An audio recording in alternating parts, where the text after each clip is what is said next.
That would just be like, if you could externalize whatever your consciousness is and put it into like water, it would be like the whole ocean is like all of us, and then we're just like little, you know, drops of it, like as individuals. So it's like, that's why you kind of feel connected with things and like other people, and why I think like being a good person to someone matters, because like it's essentially part of you, you know. That was a great metaphor.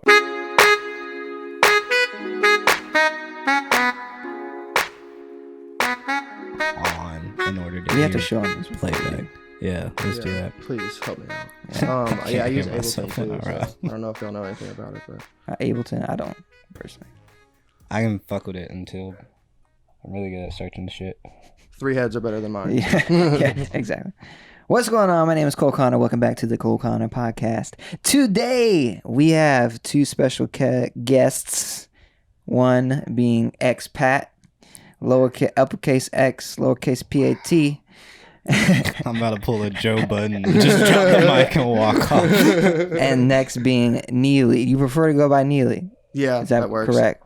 That works? Is that what you prefer? Well, I mean, what had happened was my name was James for the longest time. Yeah. And then I tried out for the club basketball team at USC, and the president's name was James.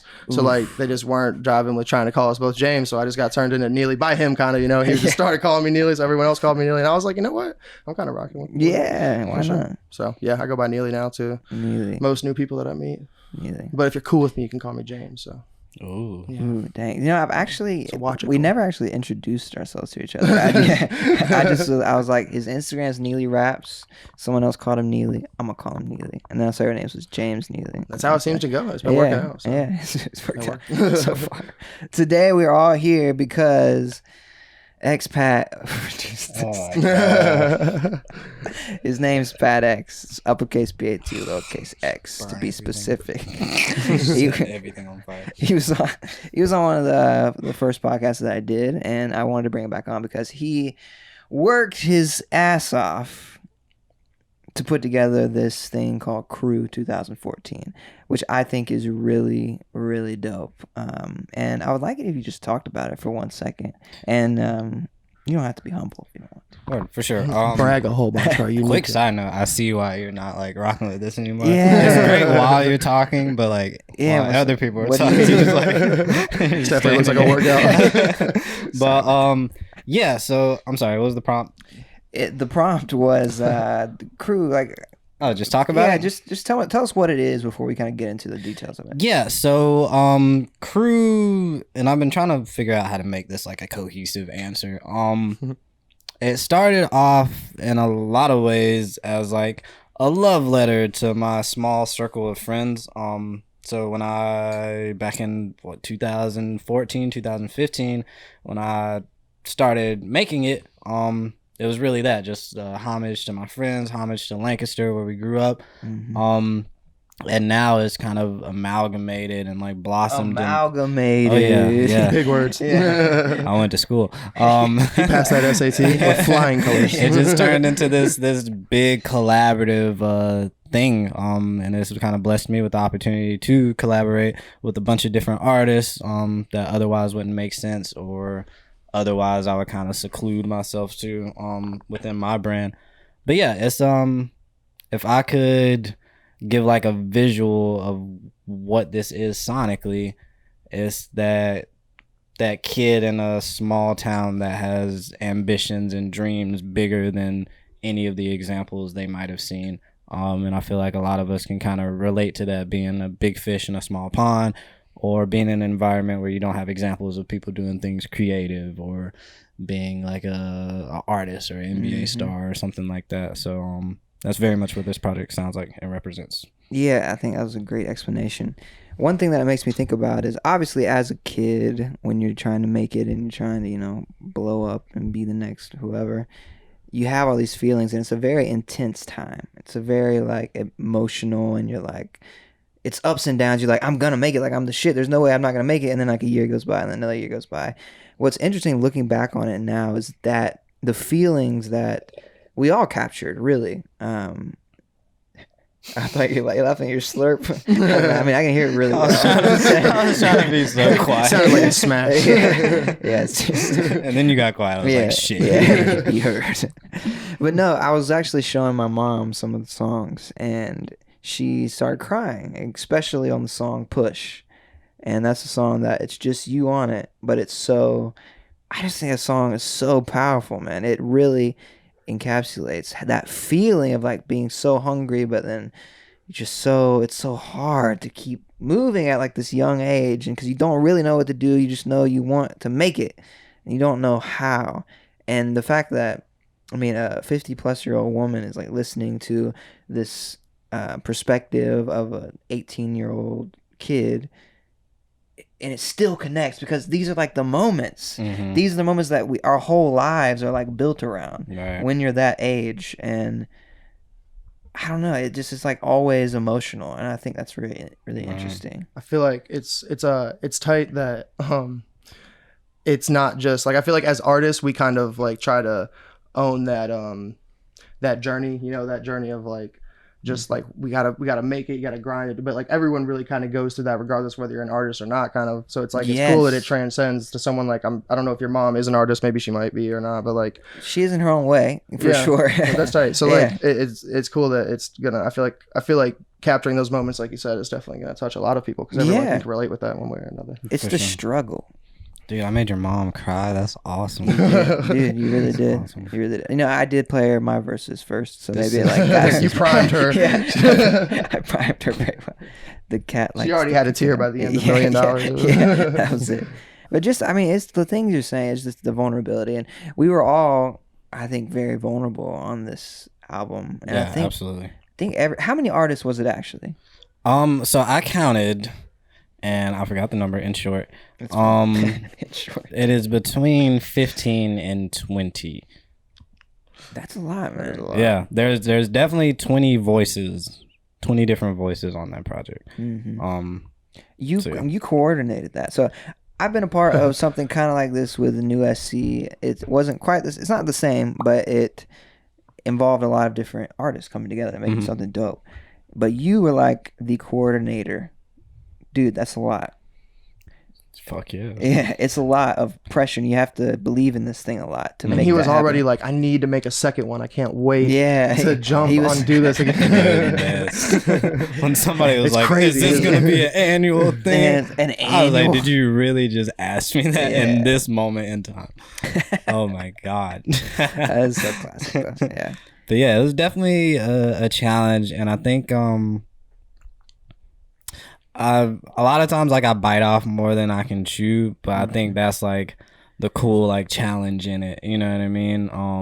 To kind of be in over your head and sort of give yourself that like obligation or that challenge to do. Because I had just finished XO1, like literally just finished mastering and everything, and I was like, you know what, let's do this, that, and the third. Like literally like 30 minutes in between each other. And the whole time I was sending like out messages to y'all saying like, yeah, let's do this. I was like, this is fucking stupid. Like, and I was gonna put a clip in the doc about like, that, like I recorded a clip of myself like, what the fuck did I just do? You know what I mean? But like, I don't know, that push to create it, I think I can't necessarily take credit for it, you know what I mean? Because sometimes you just get that feeling to do something, and it might not make sense to you in the moment, but whatever that, I don't know, divine or external or even internal motive to make you do something was just like heavy that day, and now we're here. So yeah. This is a slight divergent topic, but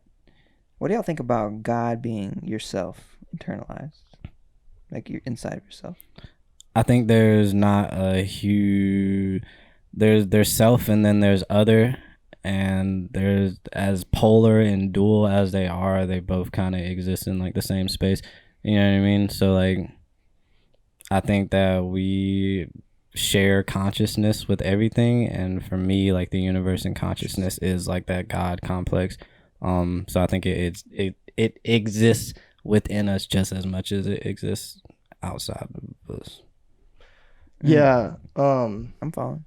I think that I'm on that same wave because I feel like I ended up switching. I started in college as a nursing major, and then I ended up switching to psychology. So I actually got to like hear about just like some of these theories that, like, you know, I feel like back in high school I experimented with psychedelics a little bit, and like I wasn't doing it at parties. I was doing it mainly just with like a couple friends of mine that I was just close with. So we just ended up, we would just like trip and we would just talk about stuff. So like that just naturally started bringing up a lot of these like conversations, because like I wasn't into Reddit, but they were, so they would just start hitting me up with like some crazy stuff, and I'm like, hold up, you know. And so I started getting into that. But like what it's all, I guess, like combined into, because like that time was right after being super Christian for a while. So like, and I feel like, you know, combining with like what I'd been told my whole life about like there being a God, and like, you know, because I feel like if you don't have that foundation, it's easy to be atheist or just believe like, what, like, you know, there's something out there that, you know, like, so I think that all kind of just like piled into like kind of like what you were saying. I just think we all, like, whatever God is, I feel like that would just be like, if you could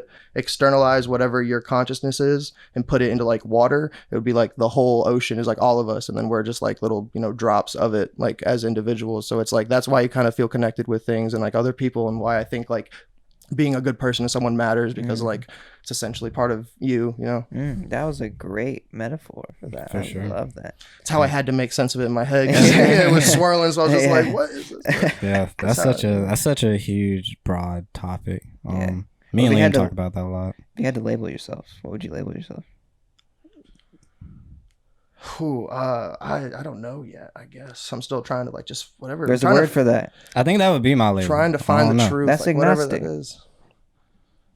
But it's hard because like I also know that like these things that we're talking about are probably like outside of our actual comprehension. So it's kind of hard to like, you know, if you're just on this seeking for truth, or you're trying to like label yourself as something like, oh, I believe this is how the rules are working. It's like, I feel like whatever, you know, if there's, you know, life outside of like our, you know, level, like, you know, other dimension, they're going to laugh at like, you know, like it would be like an ant trying to figure out like, oh, I know what's going on up there, you know? So I don't know. I feel like it's hard to feel like an idiot.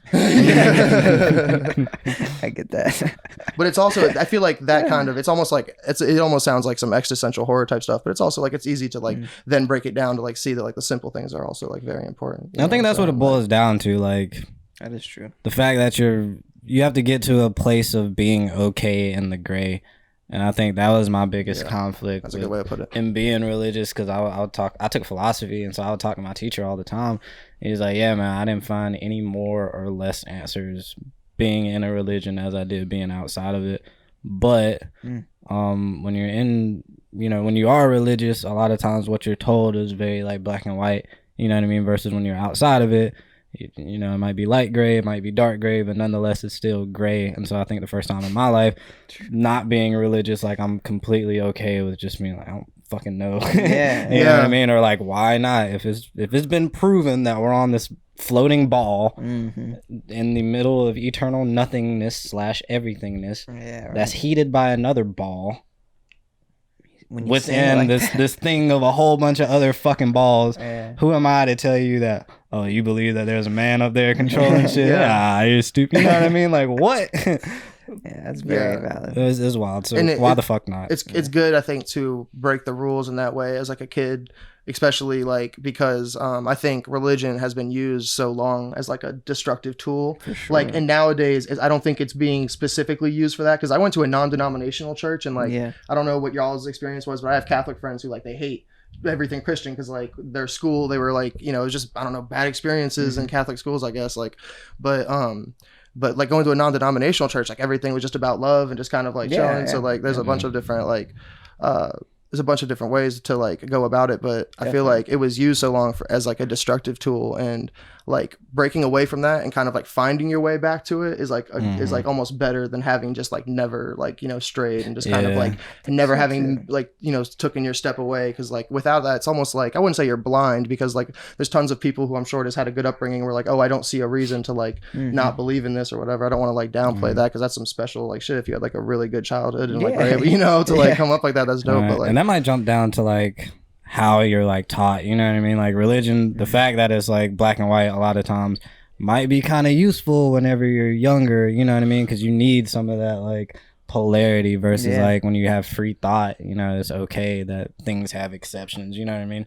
So it's just a matter of like how your parents teach you, like, you know what I mean? Like I'm probably not gonna tell my 4-year-old about like the different types of sexuality. It's gonna be like, okay, boys like girls, girls like boys. Typically. But sometimes, sometimes boys want to be girls. Sometimes girls want to be boys. Sometimes girls can like girls when they want to be boys. You know what I mean? It gets like a little muddy, but as they get older, that's when you kind of add the exceptions to it, I feel like. But that's a controversial off gate, that might be like kind of wild. It's just like, hey, here's all the different exceptions. And I feel like 5-year-old, and it's changed a lot recently because I feel like back in the day, but like the internet, I feel like we're kind of in that like I want to say like our generation, like our age of people, like we kind of grew up like with Facebook and like with Twitter becoming a thing. So we kind of like figured out the rules kind of, but like kids now they own that shit in like a whole different way. Like they understand it, and I feel like are definitely roped in and tied in like a whole different manner as well. But like,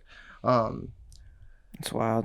Yeah, I feel like I forgot where I was going with that. They just get like exposed to it like a lot earlier. I feel like there's kids in middle school now that were dealing with the shit that we dealt with in high school. And I remember what I was gonna say. Those like I feel like parents teaching, like if you're gonna teach your kid a way of life back in the day before the internet, you're gonna teach them how your parents taught you, or how like, you know, maybe you met some close friends, but like with the internet now, it's like we're so aware of everything that like all this stuff that you're talking about is becoming very normal conversation for everyone to be aware of the fact that like some men want to be girls, or like regardless of whether you believe it or not, this is a conversation that's happening. And like you can't really shy away from it anymore because it's just like a thing we're all like tapped in. So it's really hard to teach a kid like slowly about like all this stuff that's going on, because even us as kids, I feel like we still found out in like a layered way kind of. I don't remember being exposed to that until kind of later on, where now like a 4 or 5-year-old is gonna like, and that's not bad, but it's like that's just a lot for like we don't know how to teach a kid about that because we haven't even figured out like between like adults, you know, like when we think about that. And so how much of that conversation did you actually have with your parents? You know what I mean? Like,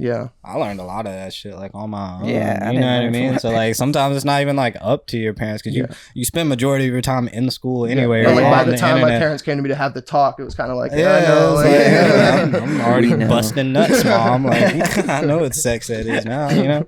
But whatever the case may be, like. Yeah, it's just wild. Parents just don't have as much like control, which I guess is scary. But I mean, at some point, you just gotta control what you can and figure it out. Yeah. When you first got hair down there, is anybody else freaked out?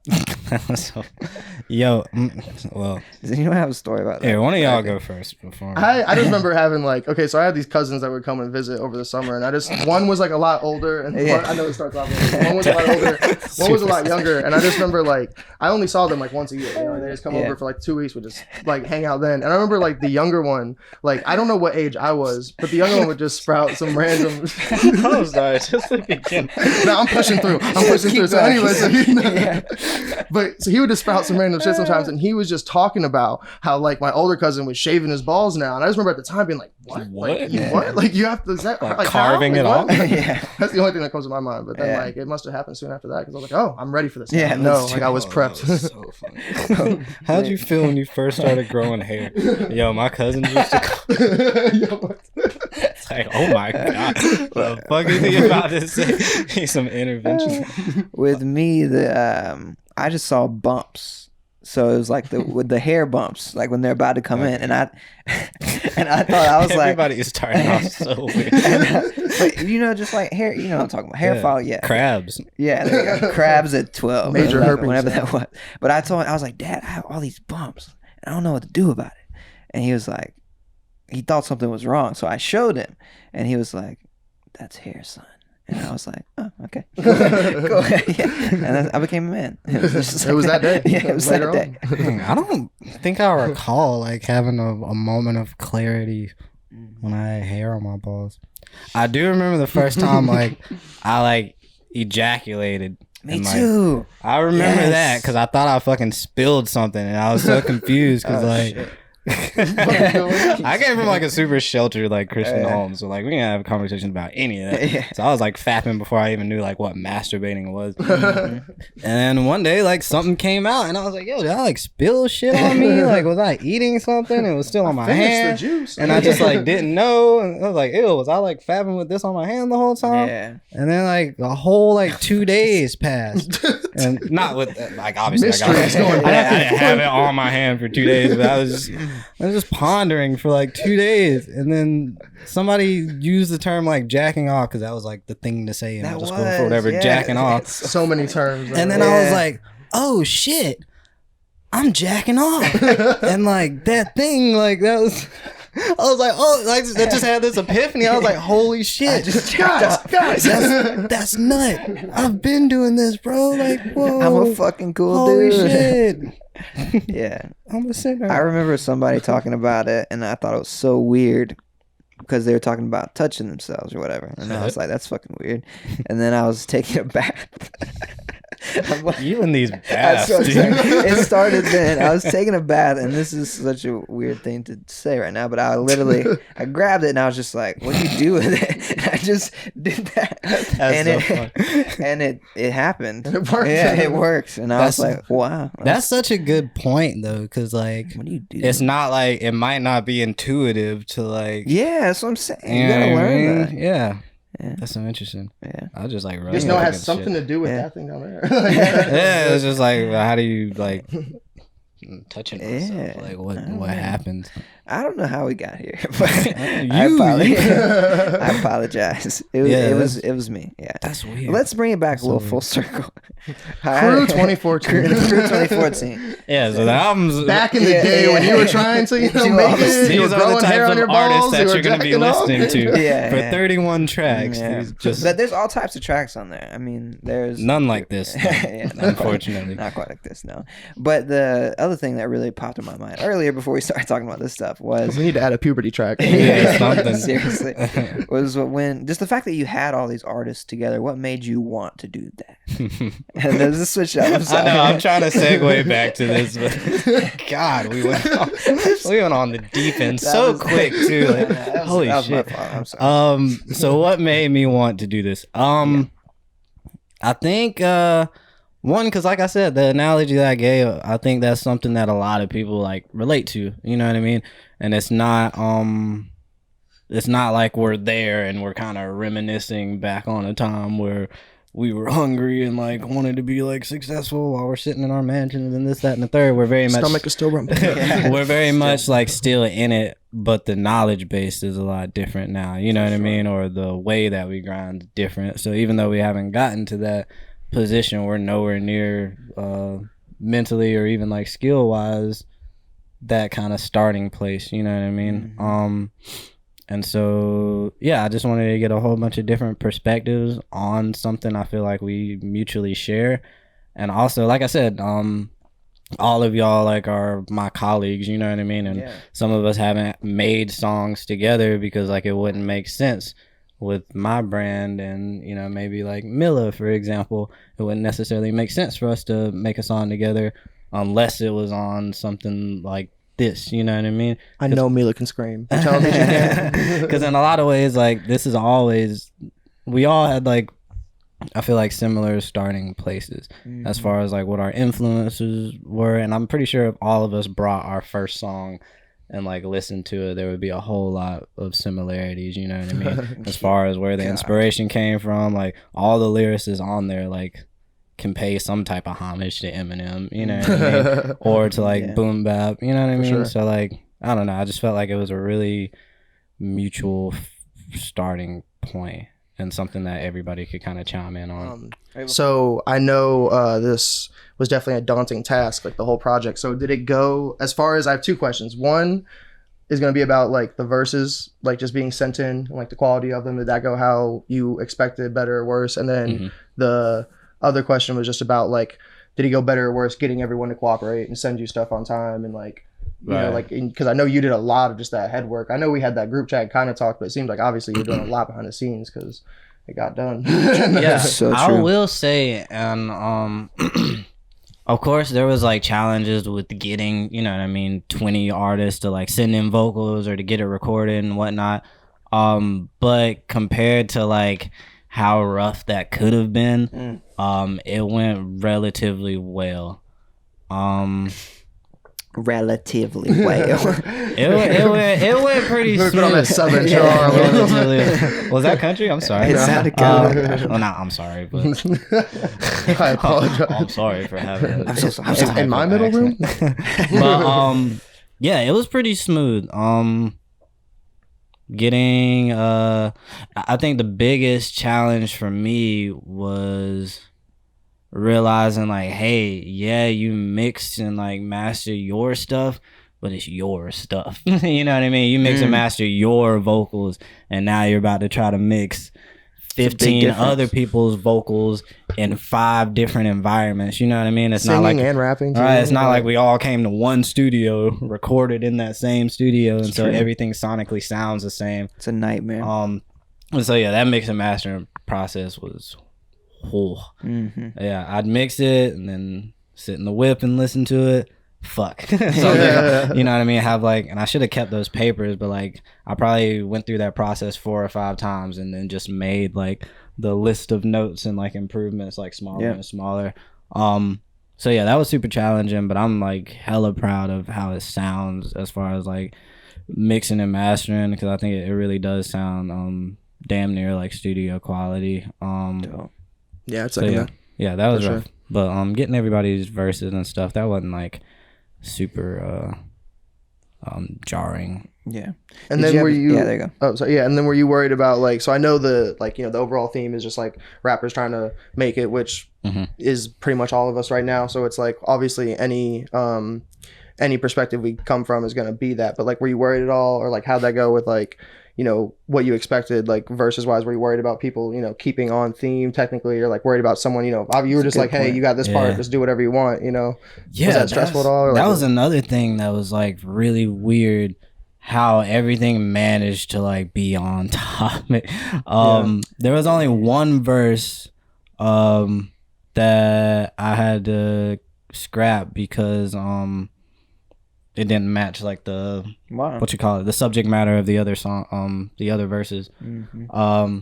wow, and like the verse was good, but like it was just obviously there's some songs where like everybody can just like kind of talk their shit and it be cohesive, you know what I mean, as long as there's one line in there that kind of like blends everything together.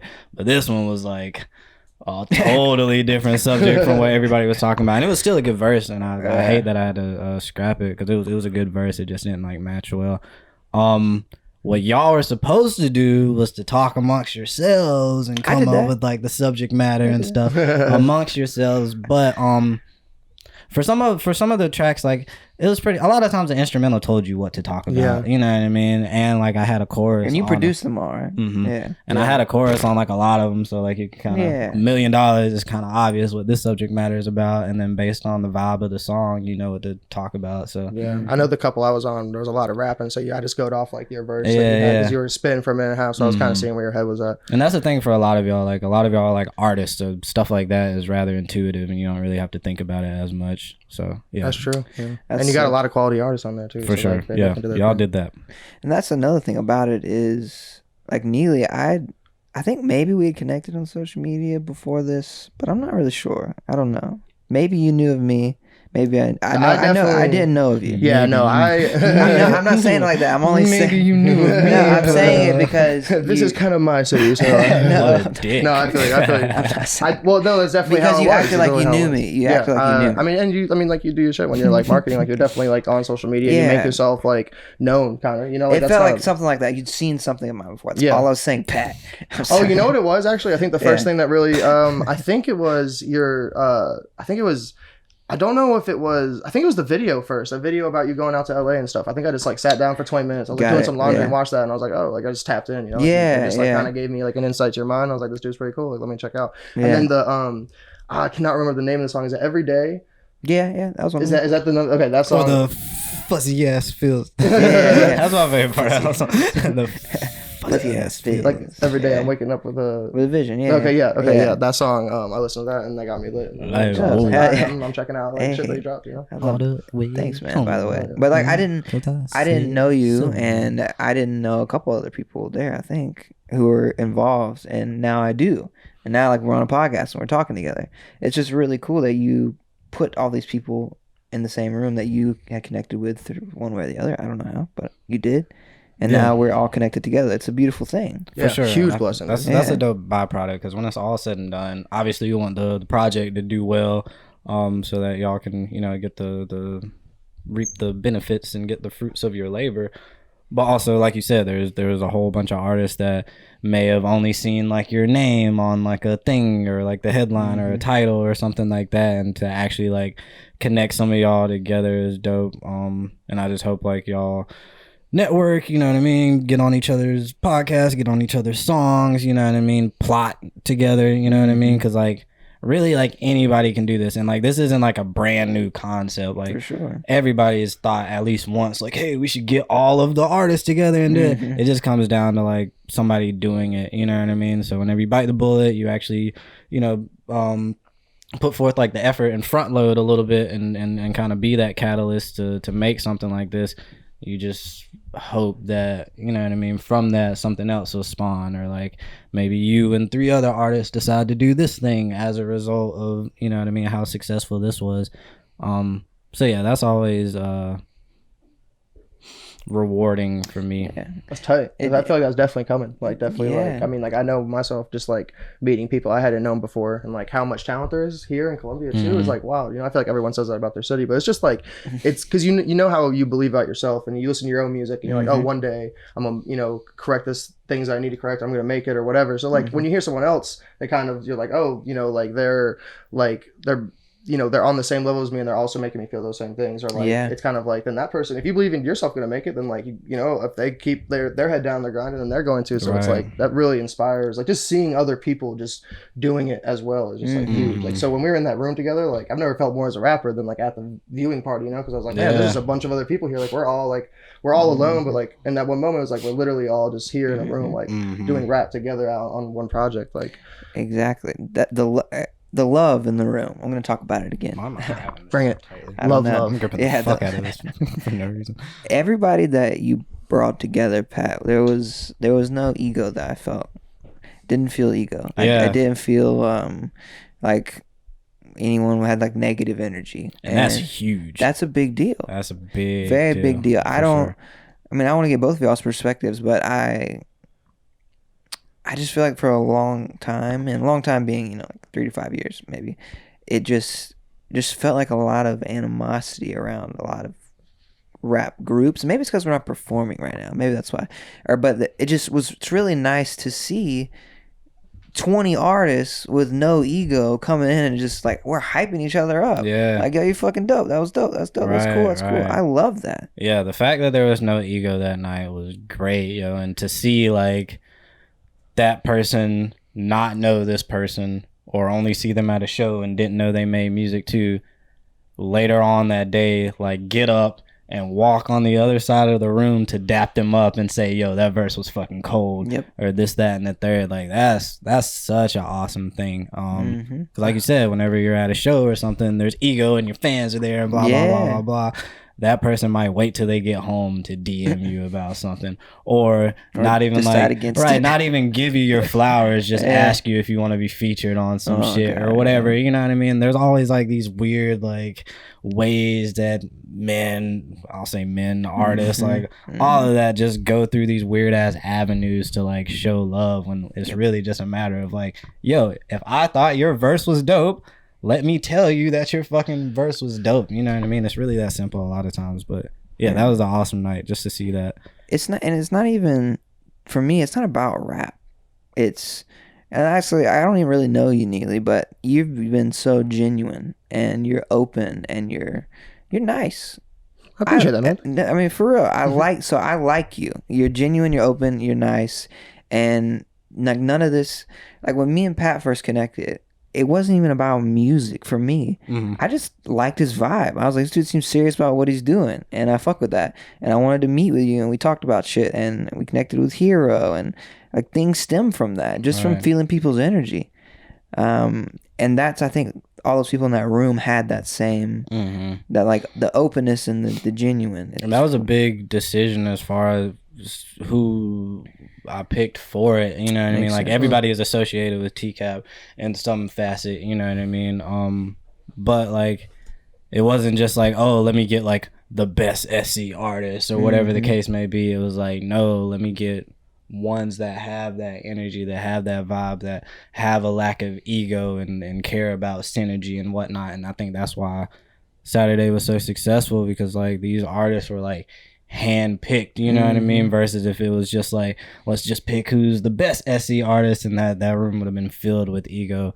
And so, I hate that shit, man. If y'all were whack ass artists, you'd still be on like the project, you know what I mean? Like if your bars wasn't there, you'd still probably be on crew because of your essence. That's tight. I feel like that's interesting that you say that. I feel like that's really like the essence of it, which is cool because like it didn't end up turning out that way, you know. But like the essence of it was like more like, I know you said that's like it's rewarding to see all this stuff spawn, but it's like it's cool that like that was the intention really, you know, was just to get a bunch of people together. And like, you know, I know a lot of these artists, they're all dope, so like I doubt this album's gonna be bad, but like kind of were just going in without like, you know, the like there's just, I don't know, a lot of like just good just good-hearted stuff. Yeah. That's why that night was so cool. It came out. I also just want to get this off my chest because you were saying that you know, it was cool to see people who didn't know each other like, you know, dap each other up and stuff. The verse on Phase by Tam, like she literally like possessed me. I was like, oh my, like I got up like as the verse was ending and had to go dap her up just because like that's, and that was just really cool because like I really, it's interesting hearing y'all talk about ego and stuff because like I just really got into rap. Like I was gonna make it to the NBA like all the way into like sophomore year of like college. It kind of hit me and I was like, all right, like I'm on the club team, probably not gonna be able to walk on and get, you know, like. But it was just kind of like, I mean, obviously I probably knew before, but it was also just like just having that like extreme goal is just something I like to do, you know, just to like have just to keep myself like driven and disciplined and stuff. But so whenever I switched to rap, like I was kind of just going in like cold turkey just because like I needed to like write my thoughts down. Like my dad had passed away before I went to college, so like writing, I think my first song, like writing it down was just like talking about that, and I was like, oh, like I need this regardless of, like, you know, obviously I'm gonna try and like get good at it because I've always listened to rap my whole life, but I just realized I needed to like just write my own stuff down, and like I didn't really have anyone else that related. I had some close friends that I'd show my music and they'd be like, oh, you're pretty good, like, you know, that's tight, but like I don't know anything about, like, you guys are talking about all the ego. Like, I've never really, like, is that a thing? Like, hell yeah. Because, like, I mean, my only experience is, like, this wholesome ass night where we were all making out, like, making a project. And I was like, man, rapping in Colombia is amazing. Yeah, like, we might have fucked it up for you. It was all downhill from here. You walk into shows and people, like, you gotta have ego almost at that point because everyone's like, it's aggressive. And but it's not, I'm not trying to fight you, but you're like, I'm the best rapper in the fucking room because you don't even feel like as you want to feel it. It's because this dude's being a fucking dick and an asshole. He's not saying shit when he fucking knows. You're not about to let him think he's the best rapper in the room. And then you just got to think about it. Like, it's hip hop. Like hip hop is grounded on like, hey, let me talk about how fucking dope I am. You know what I mean? And so a lot of times that transitions. It's when they pretend like they don't know you. You know what I'm talking about. Facts. I fucking hate that shit because I can appreciate like, Pat, you're dope. I'm dope too. I think I'm better than you. You think you're better than me. Right, and I think that's cap. Yeah. I mean, like Hero's dope. I think I'm better. He thinks he's better than me. It's just like that's hip hop. Right. But I love both of those dudes. But when someone that knows me and then just like ignores me because it's some ego shit, they think they're like the shit. Hate that shit. I don't even think they think. I think at that point, if someone's gonna ignore you, like if I'm just being real, they're probably like a little bit jealous. I would imagine, just because like. I just, Maybe. I mean, like, it's just like an insecurity. I feel like obviously they're gonna ignore bad people. I'm saying, but like, I'm saying you guys are both obviously talented. So I'm just saying in your guys' cases specifically, like, there's without a doubt if someone's trying to like brush off y'all, I'm just saying like they're definitely like, oh, this guy's a little bit popping too. So and then it's weird because there's so many moving parts within that. Because like for us, it might seem like ego or whatever the case may be, just because we've experienced it so much. When sometimes it really just boils down to like, yeah, that dude's fucking dope, and I don't really know how to approach him. Like, especially with my music, like if somebody listens to my music before they meet me, you know what I mean? Like, could you imagine like approaching somebody that like made a song like Breach, you feel me? Or like meeting me first and then coming to a show thinking shit's about to be sweet, you know what I mean? And like love songs, and then I just start everywhere. Yeah, no, my girl had only like seen you, or you know, not seen you, but like seen you through your music. Whenever I play, I was like, oh, this guy's coming over for, you know, I was telling her about the crew thing, and you came over and she was like, and she's probably hiding her shit. And she was just like, she was like, he's also just not like, I don't. It's crazy how the perspective of like, you know, someone's song can change. Like you really take someone somewhere else in a song, you know, if you're executing it. And so sometimes it boils down to that. I've had mad people I thought, you know what I mean, had like an issue with me, but it's like, yeah, man, dude, I just have like, I'm just socially awkward. Yeah, you know I mean? So I was avoiding you because like I literally like. So is that just at shows? Does that come to a head when y'all are trying to like make music together with people, or like trying to get things together? I mean, like, has something like this been done before? Try like not on like this scale, but like just trying to get a couple artists together and then it didn't work out because of some ego stuff. Yeah, it's just so many. There's so many moving parts, and it does exist like throughout, but it's never been like I don't have that issue as much because one, I don't collaborate a lot, and two, like if we get to a point of collaboration, like we're probably like two decent human beings. You know what I mean? Yeah. Like I'm not. That's a good way to go about it. I don't know. I don't know. It's probably a little bit different for people that like play like the politics game. It's like, ooh, let me get a feature with this person because they have like a reach. You know what I mean? And like, let me deal with that person's ego for the sake of like, this is a business decision. You know what I mean? But yeah, I don't know. It varies. Don't go into shows thinking like everybody wants your head, but like I'm gonna get some raps ready. I'm gonna have some bars in the tuck. They're gonna know. Don't be heartbroken when somebody like acts away whenever you try to like be genuine with them and they just kind of like standoffish. Speaking of shows, it's this was also kind of wild to me. The first time I think I heard of you was at that Cree Speaks Media, the thing that she threw, the Let's Talk Music. Oh yeah, we all met at that Gold Den restaurant. I went to that because I don't know if that was after or before, but I had like at some point I had a job at DSS and then I quit because I told you about my dad dying, so I got some dead dad money like in an insurance thing. You know, I can make that joke. Yeah. I was like, I don't know if I should laugh. I love people. I love putting people in it. My girlfriend, she's just like, sometimes she shoots me back one, and I'm like, no, don't say it. No, but so I took a year off, and I was like, all right, I'm just gonna go for this and try and like, you know, like just turn it into money, like which is hilarious. In a year, I'm gonna go from nothing to turning into money, but like that was kind of just the goal, and I was gonna take it seriously. And then COVID actually hit. Like that was like the year that I had taken off, which is kind of wild in a way, you know. Damn. But what was I saying before that? I thought you were talking about Pat. Maybe I was. We were talking about shows. Yeah, no, shows and I Pat, met at the we met at the media, the Let's Talk Music thing, and like I was talking to someone and they were saying that like hip hop shows, which I mean you guys have confirmed this now, is like not a thing in like 5 Points and around here. That's like so wild that like it's like the biggest genre, and like I know it has to do with like because apparently like 5 Points bars, like I know they have like those cover bands that do like the rock songs or whatever, but like it's like like everyone listens to rap at USC. I've partied at parties right at a house and is listening to rap, you know what I'm saying? And like so it's just wild to me how that like hasn't broken through, or like how there isn't a more successful like. You want to chime in on that? Because I feel like you got a little bit more experience on the scene than I do. I mean, it's not that it's non-existent, because it happens and it has happened. I mean, I've been like a lot of piece of hip hop. Somebody said, I don't know if it's safe to laugh at that, what you said. I know. I like smirked. I shouldn't even done that. Shit. He's watching, guys. But it shows happen. I mean, they definitely happen. But like right now they're not happening. I mean, I don't even know how to respond to that. I think 5 Points has like a long history with that type of stuff. I mean, I think it's just racist behavior, really. A lot like of the owners of the bars. It's like not cool with like. So my naive ass, because I went to USC, was like, hey, I'm gonna get a show in Breakers. Right. Yeah. Name drop. That owner just doesn't fuck with hip hop. And it's just as simple as that. And so they don't book hip hop acts. Around the city, it's prejudice, right? There's assumptions that certain genres are gonna bring about certain demographics.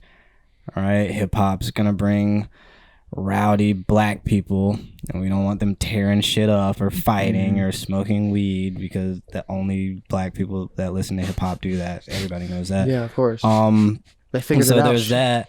And then from a business perspective,